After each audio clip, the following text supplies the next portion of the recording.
Okay, sorry it's taking me so long to get all my thoughts down. I mean, this is a pretty important chapter here, talking about the Satanic Trinity in Revelation chapter 13. We just got to this false prophet here, and I was talking about directed energy weapons, and because um, we have these fires occurring right now in California. Mel Gibson's house was burnt down. He thinks the same thing. That could be, it looks strange, you know, why is the fire behaving in such a way, and then why is there no water from the government to combat anything? You know, it's just crazy. So, with Satan being the father of lies and deception, he has to create this manufactured miracle, you know, like fire coming down from heaven. Do you think hundreds of years ago, in Elijah and Elisha's time, do you think they had directed energy weapons? Did they have a spaceship up there that just... And that's how they took out those soldiers in those scenes?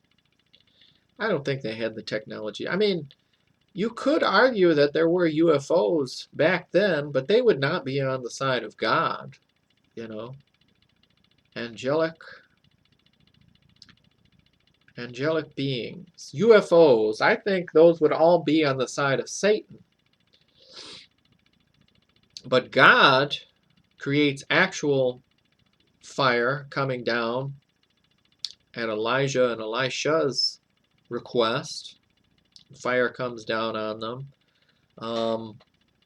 But here's this manufactured miracle, and you could quote those Old Testament verses talking about the fire, and you could point to that, and then whoever this person is, this false prophet that comes out and says, if you do not believe what I am saying, then let fire come down from heaven.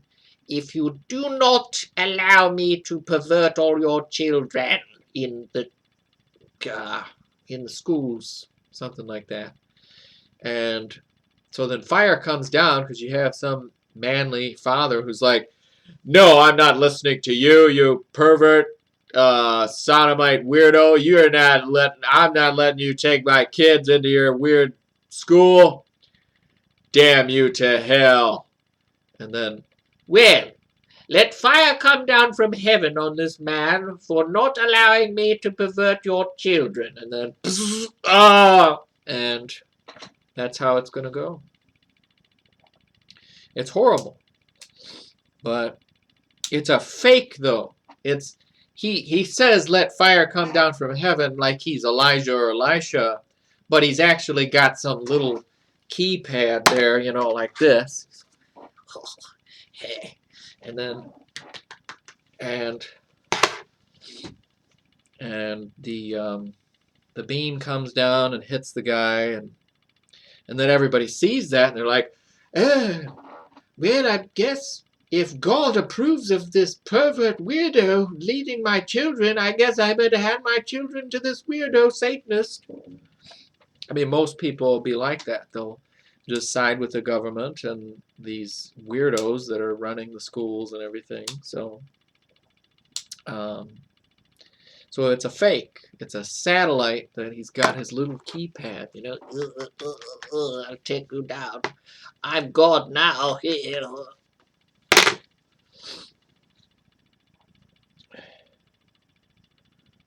Which leads you to the next verse. And why is he wounded, whose deadly wound was healed? Well, it's probably a spirit of evil, you know.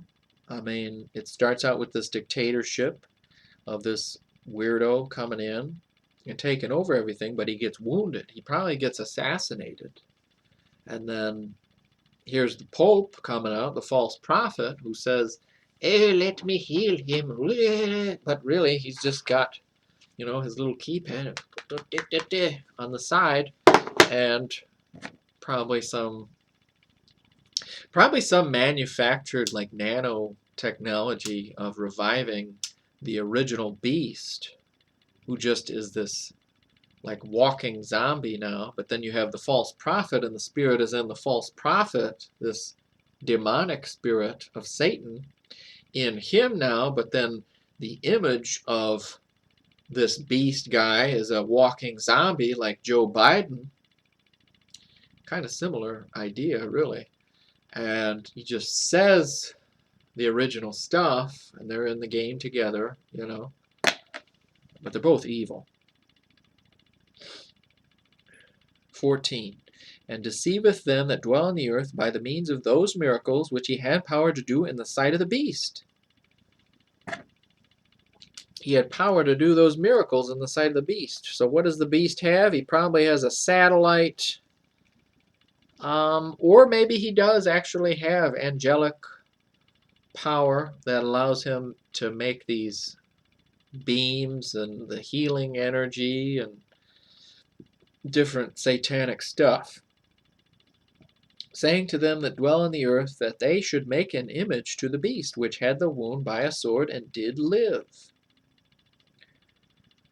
Right, so he revives this beast, even though it's probably a walking zombie guy like Joe Biden, and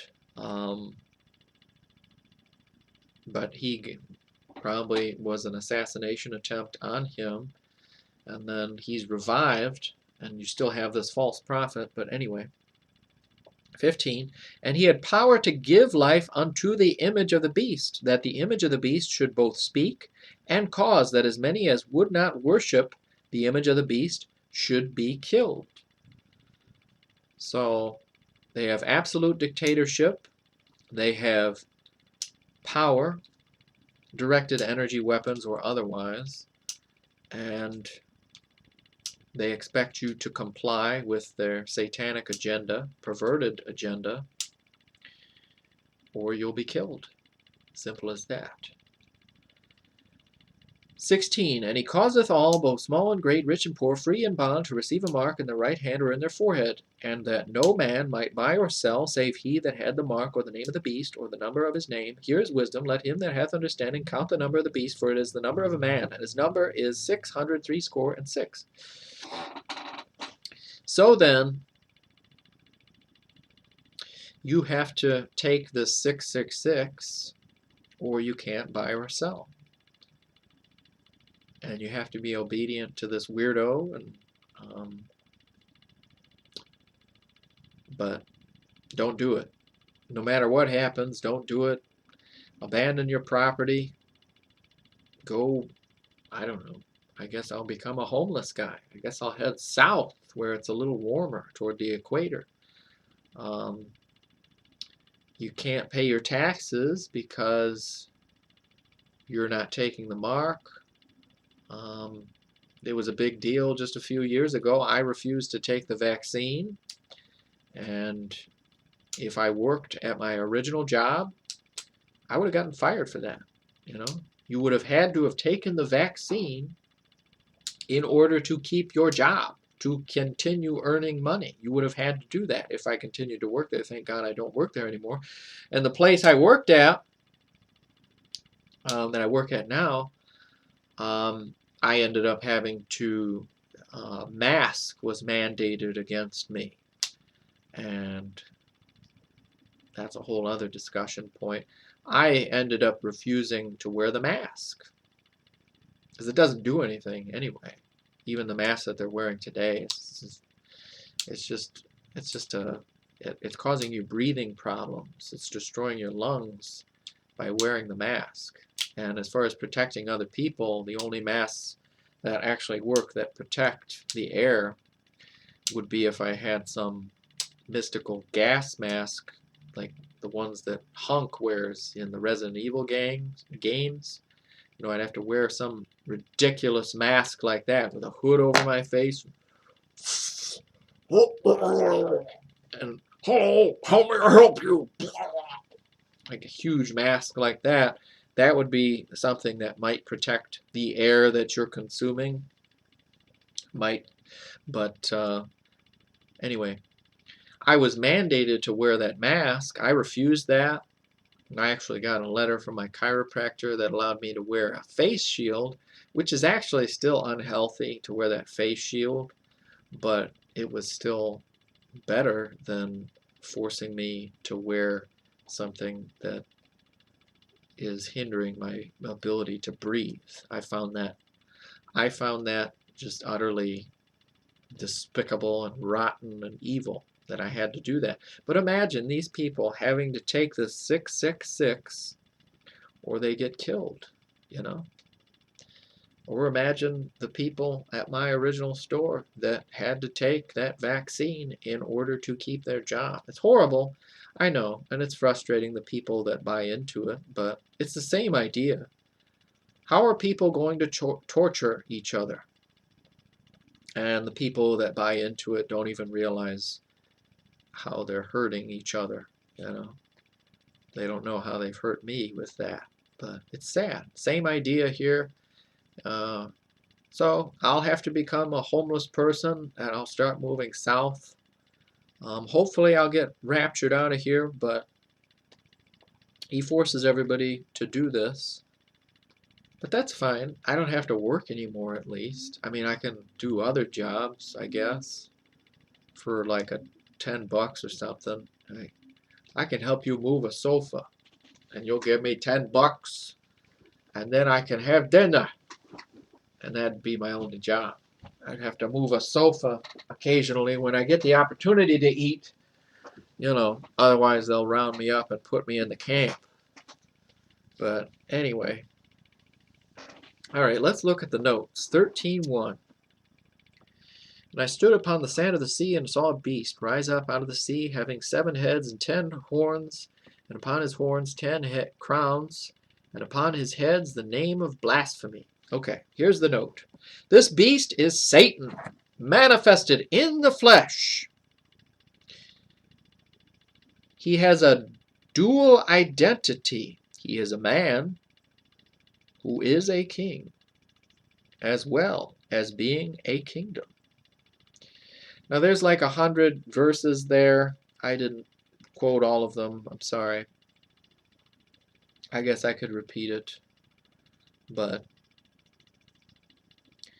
he's manifested in the flesh, though. That's interesting.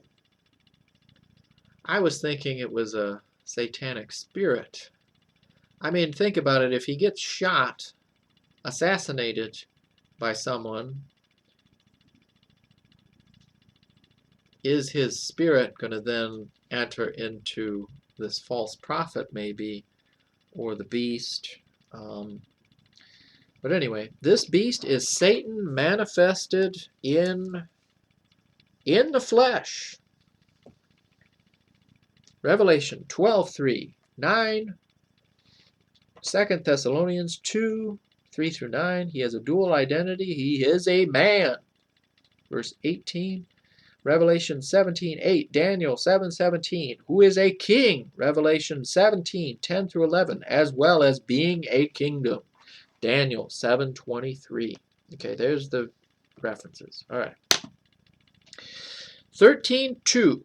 And the beast which I saw was like unto a leopard, and his feet were as the feet of a bear, and his mouth as the mouth of a lion. And the dragon gave him his power, and his seat, and great authority. Here's the note. The last one world kingdom, see notes on Daniel 7:7, Job 40:15, has English for the universal language.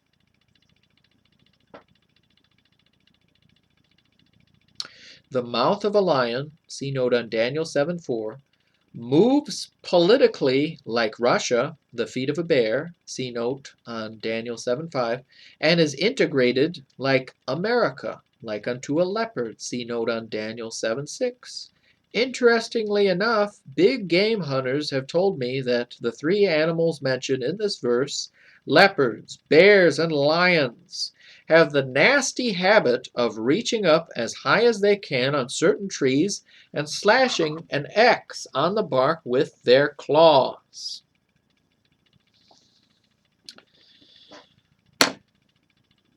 You see in the Twitter HQ there? He put an X on the roof It's not called Twitter anymore, it's called X. So a bear is climbing up on the tree and putting that X up there, so it's saying, I'm getting up high on there so everybody can see it. I'm putting an X up there. Interesting. A bear or a leopard or a beast, a lion, formidable creatures that are king-like. They can dominate. They're predators. They're saying, I'm ruling, I'm king, and I'll eat you if you get in my way. Twitter. It's interesting. So is Elon Musk the Antichrist?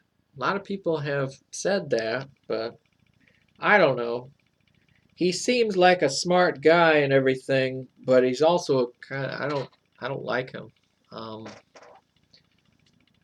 He's kind of,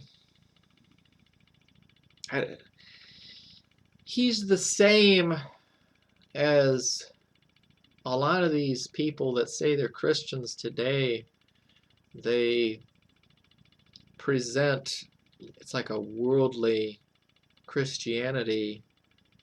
It's almost like the Scientology perspective. It's like a cult Christianity where they think mankind is going to ascend and mankind is so great. Man will ascend into space and start colonizing it. We're going to have Mass Effect, and we're going to have the Normandy, and everybody's going to have their own Normandy exploring space, and they're just going to be so cool and be alien. Never mind. They just glorify man, that sounds like Satan just pulling our chains and manipulating us, thinking that man is so great and man is worthy of space travel, or you could go the Star Trek perspective and think that, oh, man is worthy of exploration of the universe, and we're so superior, we're mankind, and we have phasers and replicators, and we don't need God, we're gods ourselves. Ooh, it sounds familiar, right? I don't like that perspective. I like Star Trek, but I'm honest about man. I think it's Gail Riplinger, or maybe it's somebody else that brought that perspective about Daniel, the statue in Daniel, the different materials in the statues descending. I think mankind is headed right for the toilet. You present that perspective of being superior, or like, I have ascended because I am superior to the previous generation and I've done this arrogant perspective. I see everything around me crumbling and dying, and the culture dying especially, and I'm honest about it. I think mankind is headed right back to the beginning, right back in Genesis there. As it was in the beginning of as it was in the days of Noah, so shall it be at the coming of the Son of Man, Jesus Christ, when he comes to rule. So if you're going all the way back to the beginning, you're back at the beginning, where, you had women having sex with fallen angels and stuff, and then you had giant weirdos, and everybody's weird, hey, go back to Genesis and read that. You realize, oh, man, we're just as perverted. Man, we really haven't ascended. Man, we really are corrupted and evil. And God, how did God deal with us back then? He sent a flood and he wiped all of us out. So to think that mankind is going to ascend into space, I don't know. Now, maybe when Jesus Christ takes over and starts straightening us out, maybe if he wants to allow me to have Star Trek The Adventures of Alex up there, Captain Alex, with, I don't know, whatever he wants me to do, or if he wants me to do that after the 1,000-year reign, we could do that. We could do our Star Trek, but you need God's approval first, and you have to prove that I am worthy of that, because I don't see that in myself, that I'm worthy of anything, really. But arrogant people today, with that satanic Babylonian cultural transcendence, they think they're worthy of space travel and colonizing the universe. And I don't see that. I think we're a bunch of idiots. And I think God says the same thing.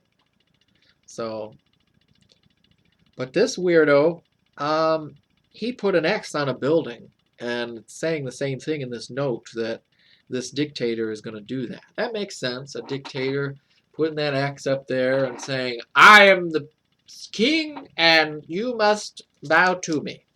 So then 13:18 is our next note. Here is wisdom, let him that hath understanding count the number of the beast, for it is the number of a man, and his number is 666. Here's the note. The number 666 is the brand name of a cough syrup and a highway in Colorado that runs through New Mexico to Salt Lake City. It is the first 3 digits of the zip codes of Topeka, Kansas. It used to be the area code of Reeves, Louisiana, before it was changed. It now is supposed to be the area code for some agency in the Department of Defense. The stupid Satanists use it in their worship services. The number appears 2 other times in Scripture. 2 Chronicles 9:13, dealing with Solomon's sin of multiplying gold. Yep. Thank you for giving me that. Deuteronomy 17:17. So 2 Chronicles 9:13 is the gold thing. And Deuteronomy 7:17 is probably, we could go back to that. And Ezra 2:13, dealing with the Lord of the rebellion. See notes on that verse. Wow. Ezra 2:13. You will notice in both of those instances that 666 is connected with the number 13. See note on John 13:13. Where are we? Chapter 13. Whoa.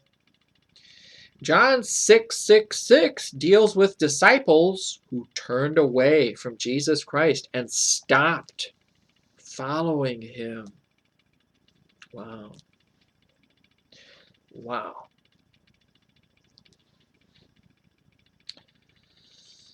Oh, I bet we're going to get into a salvation question. Well, I think dispensationally thinking, if you're in the tribulation period, which we've already determined we are, 40 and 2 months, it's faith plus works. It's going to be a lot of work to survive through the tribulation period. Could you turn away from Jesus Christ and stop following him if you took the 666 mark? That's what would happen. So you could lose your salvation. But we could go to John 6:66 and think about it from the other side of the argument that you couldn't lose it. But we're already I've talked for too long anyway on this chapter. It's an amazing chapter. But I'm going to stop. Sorry I took so long, but praise God. Anyway, thank you for listening. Have a blessed day.